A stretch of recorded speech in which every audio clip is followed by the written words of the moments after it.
එකිනෙකා පරයමින් මනුලොවේ මනුසතුන් දිවා රෑ සටනකම යෙදෙනවා දුක නසා සසර බැමි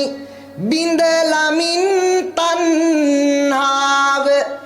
නසනු වෙනුවට තවත් වඩනවා නසනු වෙනුවට තවත් වඩනවා කරුණාව මුදිතාව මෙත් සිතේ සිලිලාර බුදු බණෙත් ආදරය කියනවා තමන් පළමුව රැකී දෙවනු අන් අය රකිමු අපිට අපි ආදරය කරනවා අපිට අපි ආදරය කරනවා